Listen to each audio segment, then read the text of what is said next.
കേരള സ്റ്റോറിക്കെതിരെ ശക്തമായ പ്രതിഷേധം നടക്കുന്നതെല്ലാം സഭയ്ക്ക് ബോധ്യമുള്ള കാര്യമാണല്ലോ. പക്ഷേ അതിനൊന്നും ചെവി കൊടുക്കേണ്ട എന്ന് സഭ എന്തുകൊണ്ട് ഇങ്ങനെ തീരുമാനമെടുത്തിരിക്കുന്നു?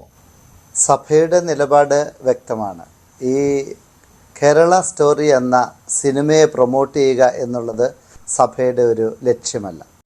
അതേസമയം കേരള സ്റ്റോറി എന്ന സിനിമയിൽ പറഞ്ഞിരിക്കുന്ന ആ തീം, പ്രതിപാദ്യ വിഷയം, അത് നമ്മൾ ചർച്ച ചെയ്യേണ്ടതാണ്.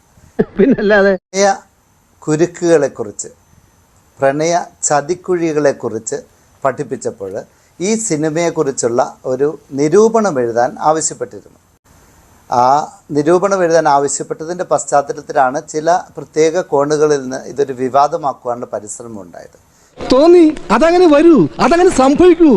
ഈ ഇലക്ഷൻ്റെ പശ്ചാത്തലത്തിലുള്ള വിവാദമുണ്ടാക്കലിൽ സഭയ്ക്ക് യാതൊരു കയ്യുമില്ല. LDFും UDFും ഇതിനെ എതിർക്കുന്നു. സാംസ്കാരിക രംഗത്തു നിന്നുള്ള ഒട്ടേറെ ആളുകൾ കേരള സ്റ്റോറിക്കെതിരെ രംഗത്ത് വരുന്നു. അത് ഫാദർ പറഞ്ഞ ഈ കാര്യത്തിലാണ്. ഇത് വർഗീയമായ ചേരിതിരിവുണ്ടാക്കുന്നു.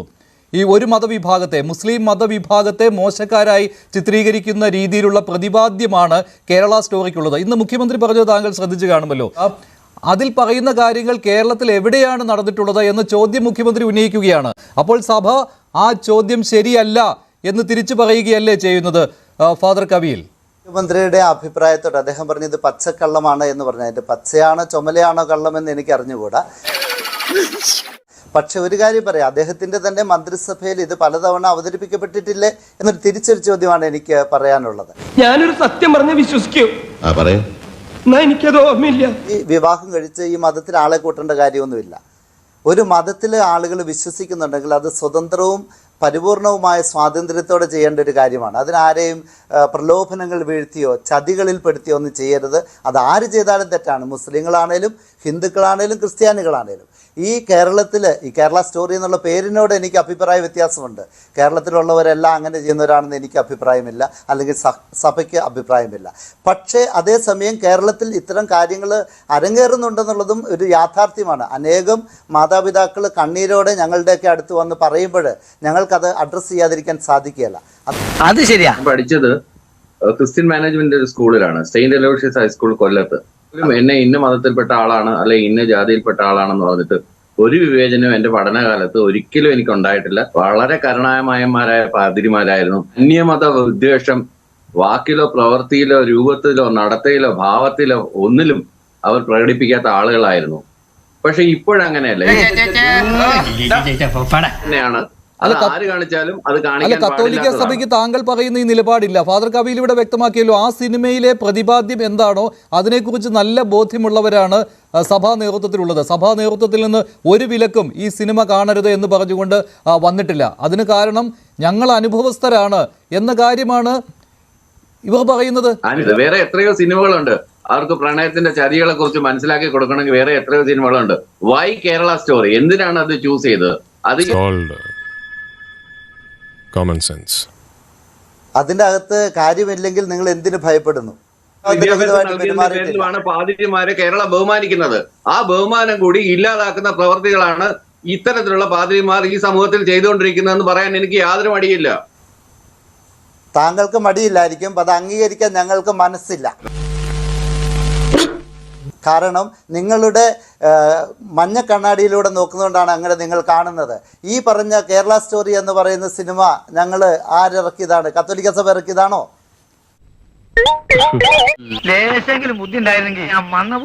വിശ്വാസത്തിൽ നിന്ന് വ്യതിചലിക്കുന്ന സംഭവങ്ങൾക്ക് ഉദാഹരണമായിട്ട് ഈ കഥ ഞങ്ങൾ കണ്ടു. അപ്പൊ അതിന്റെ പശ്ചാത്തലത്തിൽ നമ്മളുടെ കുട്ടികൾ വിശ്വാസത്തിൽ നിന്ന് വഴിതെറ്റരുത് എന്ന ഉദ്ദേശത്തോടെ ഞങ്ങളുടെ കുട്ടികളെ ബോധവൽക്കരിക്കാൻ ഞങ്ങൾക്ക് അവകാശമില്ലേ? കത്തോലിക്ക സഭയിലെ അംഗങ്ങളെ വിശ്വാസം പഠിപ്പിക്കാൻ ഒരു രാഷ്ട്രീയക്കാരൻ്റെയും അനുവാദമോ പെർമിഷനോ ആവശ്യമില്ലെന്ന് നിങ്ങൾ ആദ്യം തന്നെ മനസ്സിലാക്കണം. എങ്കിൽ മുഖ്യമന്ത്രി പറയുന്ന ആ ഒരു വിമർശനത്തിനെ നമ്മൾ എടുക്കുക. അദ്ദേഹം പറയുന്നത് ഇത് RSSന്റെ ഒരു അജണ്ടയാണ്. 2, ഇത് കേരളം പോലെയുള്ള ഒരു സംസ്ഥാനത്തിനെ താറടിച്ച് കാണിക്കുന്നതിന് വേണ്ടിയിട്ടുള്ള നുണപ്രചരണമാണ്. 3ാമത് അദ്ദേഹം ചോദിക്കുന്നത് കേരളത്തിൽ എവിടെയാണ് ഈ സംഭവം നടന്നിട്ടുള്ളത് എന്നാണ് ചോദിക്കുന്നത്. എന്തിനു വേണ്ടിയിട്ടാണ് രണ്ടുപേരും ഇപ്പോൾ ഇങ്ങനൊരു കള്ളം പറയുന്നത്? കോൺഗ്രസ്, BJP, CPM ഈ 3 പാർട്ടികളുടെയും MLA മാർ 2016 ഈ ചോദ്യം മുഖ്യമന്ത്രിയോട് ചോദിക്കുന്നു. മുഖ്യമന്ത്രിയോട് ചോദിക്കുന്ന സമയത്ത് മുഖ്യമന്ത്രി അതിന് മറുപടി പറയുന്ന ഒരു 3-4 വരി വെർബാറ്റിം, അത് നിയമസഭയുടെ ഔദ്യോഗിക വെബ്സൈറ്റിൽ നിന്നുള്ള രേഖ ഞാൻ എടുത്തിപ്പോൾ വായിച്ചു തരാം. ഇത് കേട്ട ശേഷം നിങ്ങൾ പറയുക, ഇത് കേരള സ്റ്റോറി എന്ന സിനിമയുടെ കഥയാണോ അല്ലയോ? ഇവിടെ അത് കൊട്ടിക്കൊണ്ടിരിക്കേണ്ട ആവശ്യമില്ല. ഉള്ള കാര്യം തുറന്ന് പറയുന്നതിന് ആരെയും പേടിക്കണ്ട. സിനിമ റിലീസാവുന്ന 2023 അതിന് 7 വർഷം മുമ്പ് നിയമസഭയിൽ കേരള സ്റ്റോറി എന്ന സിനിമയുടെ കഥ മുഖ്യമന്ത്രി പറയുകയാണ്. ഇങ്ങനെയാണ്, കേട്ടോളൂ. കേരളത്തിൽ നിന്നും ചില യുവാക്കൾ IS-ൽ ചേരുന്നതിനായി സിറിയയിലും അഫ്ഗാനിസ്ഥാനിലുമുള്ള IS ക്യാമ്പുകളിൽ എത്തിയിട്ടുള്ളതായി സംശയിക്കുന്ന വിധത്തിലുള്ള വാർത്തകൾ പുറത്തു വന്നിട്ടുണ്ട്. കാസർഗോഡ് ജില്ലയിൽ നിന്ന് 17 പേരും പാലക്കാട് ജില്ലയിൽ നിന്ന് 4 പേരും ഉൾപ്പെടെ ആകെ 21 പേരെ കാണാതായിട്ടുണ്ടെന്നുള്ളതാണ് പ്രാഥമിക അന്വേഷണത്തിൽ നിന്ന് വ്യക്തമാകുന്നത്. ബഹുമാന്യനായ MLA രാജഗോപാലൻ സൂചിപ്പിച്ചതുപോലെ പാലക്കാട് ജില്ലയിൽ നിന്ന് കാണാതായതിൽ ഒരു യുവതി തിരുവനന്തപുരം സ്വദേശിനിയാണ്. സിനിമ നിങ്ങളെല്ലാവരും കണ്ടിട്ടുണ്ട് എന്നാണ് ഞാൻ വിശ്വസിക്കുന്നത്. സിനിമയിലെ നായിക കഥാപാത്രം ശാലിനി എന്ന് പറയുന്ന കുട്ടി തിരുവനന്തപുരം സ്വദേശിനിയാണ്. പിന്നീട് ഇതുമായി ബന്ധപ്പെട്ട് മുംബൈയിൽ നിന്നൊക്കെ അറസ്റ്റ് ചെയ്തിരിക്കുന്ന കാര്യമൊക്കെ പറയുന്നു. ഇതിനോടൊപ്പം തന്നെ ഇത് സംസാരിച്ച് തുടങ്ങുമ്പോൾ ശ്രീ പിണറായി വിജയൻ പറയുന്ന ഒരു കാര്യമുണ്ട്. ബഹുമാനപ്പെട്ട പ്രതിപക്ഷ നേതാവും ബഹുമാന്യരായ മറ്റംഗങ്ങളും അതീവ ഗൗരവകരമായ വിഷയം തന്നെയാണ് സഭയിൽ ഉന്നയിച്ചിരിക്കുന്നത്. ഇന്ന് അദ്ദേഹം പറയുന്നത് എന്താണ്? ഇത് RSSന്റെ അജണ്ടയാണ്, കേരളത്തിനെ നാണം കെടുത്താൻ വേണ്ടിയിട്ടാണ്, നുണപ്രചരണമാണ്. എവിടെ നടന്നു എന്നാണ് ചോദിക്കുന്നത്. അദ്ദേഹം പറയുന്നത് തുടർന്ന് കേക്ക്. ഈ പ്രശ്നം സമൂഹത്തിന്റെ ശ്രദ്ധയിൽ ആദ്യം കൊണ്ടുവന്നത് ബഹുമാന്യനായ MLA M രാജഗോപാലനും, നമ്മുടെ CPMന്റെ MLA ശ്രീ M രാജഗോപാലനും അദ്ദേഹത്തിന്റെ മണ്ഡലത്തിലുള്ള MP ശ്രീ P കരുണാകരനും അടക്കമുള്ളവർ. P കരുണാകരൻ ആരാണ്? CPMന്റെ MP. മുഖ്യമന്ത്രിക്ക് നൽകിയിരിക്കുന്ന നിവേദനത്തിലൂടെയാണ്. ഇവിടെ പ്രസ്താവിച്ചതുപോലെ ബന്ധപ്പെട്ട കുടുംബാംഗങ്ങളുടെ ആവശ്യപ്രകാരമായിരുന്നു ഇവർ ഇത്തരമൊരു നിവേദനം സമർപ്പിച്ചത്. ഇത് RSS അജണ്ടയാണോ മുഖ്യമന്ത്രി ഈ പറയുന്നത്? നിന്നെ സമ്മതിക്കണം. നിന്റെ വായിൽ എങ്ങനെയാടാ ഇത്രയും പെട്ടെന്ന് ഇത്രയും വലിയ നുണകൾ വരുന്നേ? മുഖ്യമന്ത്രി ഈ പറഞ്ഞിരിക്കുന്നത് കേരളത്തിനെ ഇകഴ്ത്തി കാണിക്കുന്നതിന് വേണ്ടി അദ്ദേഹം ഈ പറയുന്നത് നുണപ്രചരണമാണോ? അദ്ദേഹം ഈ പറയുന്നത് വർഗീയതയാണോ? ഇവിടെ ഈ പറയുന്നത് അദ്ദേഹം ഈ പറയുന്നത് എവിടെയാണ് നടന്നത് എന്നാണ്. ഈ പറഞ്ഞിരിക്കുന്ന കാര്യം അത്രയുമാണ് ഈ കേരള സ്റ്റോറി എന്ന് പറയുന്ന സിനിമയുടെ അപ്പോൾ മുഖ്യമന്ത്രി തന്നെ അന്ന് പറഞ്ഞ ഒരു കാര്യം, ഒരു യഥാർത്ഥ സംഭവം, അതാണ് ഇതിന്റെ സ്റ്റോറി ലൈനായി രൂപാന്തരപ്പെട്ടു വന്നിരിക്കുന്നത്. ഡോക്ടർ B ജയരാജ്, അത് കാര്യങ്ങളൊക്കെ കൈവിട്ട് പോയല്ലോ. മുഖ്യമന്ത്രി ഇപ്പോൾ പറയുകയാണ് ഇത് സംഘപരിവാർ അജണ്ടയാണെന്ന്. പക്ഷേ സഭ അത് പൂർണ്ണമായിട്ടും തള്ളിക്കളയുകയാണ്. 2014 2014 തോന്നുന്നു. 2014 ഈ വിഷയം നിയമസഭയിൽ ഉന്നയിക്കുമ്പോൾ നടന്ന സംഭവം സത്യം തന്നെയാണ്.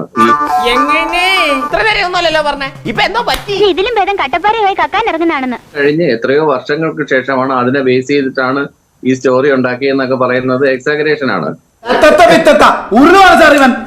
പക്ഷെ അതൊന്നും അങ്ങനെയല്ലല്ലോ.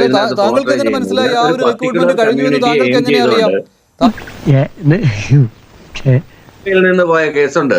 ഇതെല്ലാം കൂടെ ക്ലബ് അപ്പ് ചെയ്തിട്ടാണ് ഇതിന്റെ സ്റ്റോറി ഇതാണെന്നൊക്കെ പറഞ്ഞു കഴിഞ്ഞാൽ ദഹിക്കാൻ ഇച്ചിരി ബുദ്ധിമുട്ടുണ്ട്. അല്ല, ഹേറ്റഡ് ഉണ്ടാക്കുന്നു എന്ന് താങ്കൾ പറയുന്നു, അതേ സമയത്ത് തന്നെ ഇത് നടന്ന സംഭവമാണ്. നീ എവിടെയെങ്കിലും ഉറച്ചു നിൽക്കണം. ഈ കേരള സ്റ്റോറി എന്ന സിനിമ എന്താണോ അതിന്റെ ഇതിവൃത്തം, അതിനെ അപ്പടി അങ്ങനെ തന്നെ പറഞ്ഞിരിക്കുന്ന മുഖ്യമന്ത്രി ഇന്ന് വന്നിട്ട് ഇതിങ്ങനെയൊന്നും ഇല്ല എന്നൊക്കെ പറഞ്ഞു കഴിഞ്ഞാൽ നമ്മളെന്താ മൂഢസ്വർഗത്തിലാണോ കഴിയുന്നത്? ഇതെന്താ വെള്ളരിക്ക പട്ടണമാണോ? അപ്പൊ അത് കറക്റ്റാണ്. അപ്പൊ നിങ്ങൾക്ക് 32,000 ആയാലും 1,00,000 ആയാലും 3 ആയാലും ഈ കാണിച്ചിരിക്കുന്ന സ്റ്റോറി കറക്റ്റ് ആണോ അല്ലയോ എന്നുള്ളതാണ്. നിങ്ങൾ അതിനെ പ്യൂർലി ഡോക്യുമെന്ററി ആയിട്ടാണ് സമീപിക്കുന്നതെങ്കിൽ ഡോക്യുഫിക്ഷനാണ്. ഇതുപോലെ സംഘപരിവാറിന്റെ ഫണ്ടിങ്ങോട് കൂടി ഇറങ്ങിയ ഒരുപാട് സിനിമകളുണ്ട്. നമ്മൾ ഉദാത്ത സിനിമയായിട്ട് നമുക്ക് ലാൽ സലാമും രക്തസാക്ഷികൾ സിന്ദാബാദ് എന്നൊക്കെ പറയുന്ന സിനിമകൾ മാത്രമാണ് ഉദാത്തമായിട്ടുള്ള കലർപ്പില്ലാത്ത. ഞാൻ പറയുകയാണ് അത്തരം സിനിമകളുമായിട്ട് കമ്പയർ ചെയ്യല്ലേ ശ്രീത്തെ? എന്താ ലാൽ സലാം പ്രൊപ്പഗണ്ട അല്ലേ? സിനിമയാണ്. ചെറിയ കൽപ്പവാടിയുടെ അച്ഛന്റെ കഥ എടുത്ത് ഉണ്ടാക്കിയ ഒരു സിനിമയാണ്. അതെങ്ങനെ പ്രൊപ്പഗണ്ട മൂവിയാണ്? അപ്പൊ നിമിഷ ഫാത്തിമയുടെ കഥ പ്രൊപ്പഗണ്ട ഫിലിമാവുന്നത് എങ്ങനെയാ? നിങ്ങൾക്ക് ഇഷ്ടമല്ലാത്ത സിനിമകളെല്ലാം പ്രൊപ്പഗണ്ട സിനിമ, നിങ്ങൾക്ക് ഇഷ്ടമുള്ള സിനിമകളെല്ലാം തന്നെ റിയൽ ലൈഫ് സിനിമ. അത് പിന്നെ ദൂരദർശൻ കൃത്യസമയത്ത് തന്നെ സംപ്രേഷണം ചെയ്തത് കാണിക്കണമെന്ന് എന്താണ് ഈ പാർലമെന്റ് തെരഞ്ഞെടുപ്പിൽ വോട്ട് എണ്ണുന്ന സമയത്ത് കൈരളിയിൽ വല്യേട്ടൻ കാണിക്കുന്നത് പോലെ ദൂരദർശൻ കാണിക്കണമെന്ന് നമുക്ക് പറയാൻ പറ്റുമോ? അവർക്ക് കുറച്ച് ആളുകൾ മാത്രമാണ് ഈ സിനിമ കണ്ടത് തിയേറ്ററിൽ. OTT റിലീസ് വന്നപ്പോഴും വളരെ കുറച്ച് ആളുകൾ മാത്രമാണ് കണ്ടത്. ഇത് അതിന് പരമാവധി അതിനെന്താണ് reach കിട്ടട്ടെ എന്ന് അതും വിചാരിച്ചാണ് ദൂരദർശനിൽ ഇത് ഇലക്ഷൻ ടൈമിന് നിങ്ങൾ ഇത് ദൂരദർശനിൽ വിവാദമാക്കിയത് കൊണ്ട് ഇന്ന് എല്ലാവരും അത് കാണാനും തുടങ്ങി. സംസാരിക്കുക എന്നുള്ള കാര്യം ഒരു പാതിരി എന്നുള്ള നിലയിൽ മണിപ്പൂരിലെ 288 പള്ളികൾ തകർന്നു വീണ പള്ളികളുടെ പുറത്തുനിന്നാണ് താങ്കളോട് ഇത്തരം എനിക്ക് കാര്യങ്ങൾ പറയാനുണ്ട്, സംസാരിക്കണം താങ്കൾക്ക് ഒരു പേര് വിളിച്ച് സംസാരിക്കാനുള്ള മാന്യതയിൽ കാണിക്കണം. നല്ല കുടുംബത്തിൽ പിറന്നവരാണെന്ന് തോന്നുന്നു. സംസ്കാരമല്ല ഭാഷ. അതാണ് ഞങ്ങളുടെ കുടുംബത്തിന്റെ മഹിമ. എല്ലാ പൈപ്പറും നല്ല ഈ ധ്രുവീകരണം, വർഗീയ ധ്രുവീകരണം ഉണ്ടായാൽ ആർക്കാണ് ഇതുകൊണ്ട് ആത്യന്തികമായ ഗുണമുണ്ടാകുന്നതെന്ന് കൂടി ഇവിടെ ചർച്ച ചെയ്യേണ്ടത് ആവശ്യമാണ്. ഇതിനകത്ത് പ്രത്യേക ഒരു വിഭാഗമുണ്ട്, ക്രിസംഖികൾ എന്ന് പറഞ്ഞിട്ടൊരു വിഭാഗം. അത് ആര് പറഞ്ഞു? അത് നിങ്ങളാണ് പറയുന്നത്. അപ്പൊ നിങ്ങൾക്ക് സപ്പോർട്ട് ചെയ്താൽ അതിൽ എന്ത് സംഖ്യ എന്നായിരിക്കും നിങ്ങൾ വിളിക്കുന്നത്? ഫാദറിനെയാണോ നിങ്ങളെ സപ്പോർട്ട് ചെയ്താൽ നിങ്ങൾ ക്രീമാക്രി എന്നായിരിക്കോ പറയുന്നത്?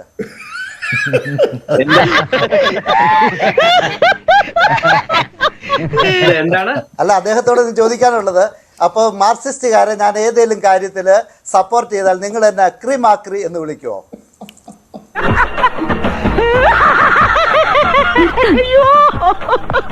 അത് നിങ്ങൾ മാക്രി എന്നോ ഞാൻ നിങ്ങളെ ക്രിപ്പോക്രി എന്ന് വിളിക്കട്ടെ?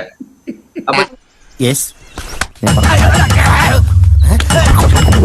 സംസാരത്തിലല്ല ഇടപെടുന്നത്. നമ്മൾ കൃത്യമായിട്ട് വളരെ കാര്യഗൗരവമായിട്ട് ഒരു വിഷയത്തെ അതിന്റെ മാന്യതയും അതിന്റെ സ്റ്റാൻഡേർഡും പുലർത്തണം. ആ ശ്രീജിത്ത് പണിക്കർ സാർ പറഞ്ഞത് നിങ്ങൾ കേട്ടില്ലേ? കൃത്യമായ വിവരങ്ങളാണ് അദ്ദേഹം പറഞ്ഞത്. അങ്ങനെയാ വിവരമുള്ളവര്. വേട്ട ഈ സംഘപരിവാർ പ്രസ്ഥാനങ്ങൾ നടത്തുന്ന വേട്ട ഇവിടുത്തെ സാധാരണക്കാരനായ ക്രിസ്ത്യൻസിന് അറിയാം.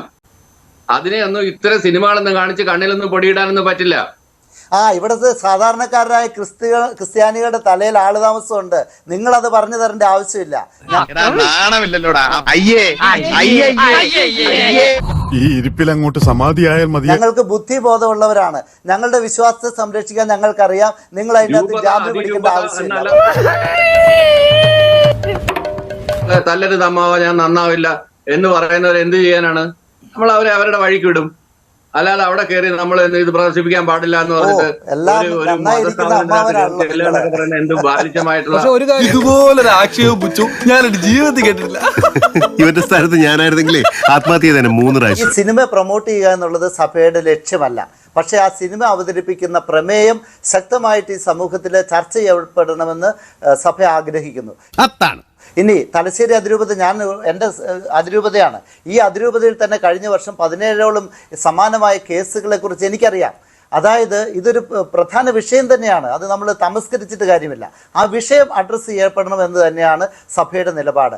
ഇന്ത്യ ഗവൺമെൻറ് ഈ രാജ്യത്ത് ഇത് നിരോധിക്കാത്തിടത്തോളം കാലം ആർക്ക് വേണേലും അത് എവിടെ വേണേലും പ്രദർശിപ്പിക്കാം എന്നുള്ളത് വളരെ പകൽ പോലെ വ്യക്തമല്ലേ? അത് കാണണോ കാണണ്ടയോ എന്ന് ഓരോ വ്യക്തികൾക്കും തീരുമാനിക്കാം. സഭ അതിൽ നിരോധിക്കുകയോ അല്ലെങ്കിൽ കാണാൻ പ്രത്യേകമായിട്ട് പ്രോത്സാഹിപ്പിക്കുകയോ ചെയ്യുന്നതാണെന്ന് എനിക്ക് തോന്നുന്നില്ല. കിട്ടേണ്ടതൊക്കെ കിട്ടിയല്ലോ, സമാധാനമായല്ലോ.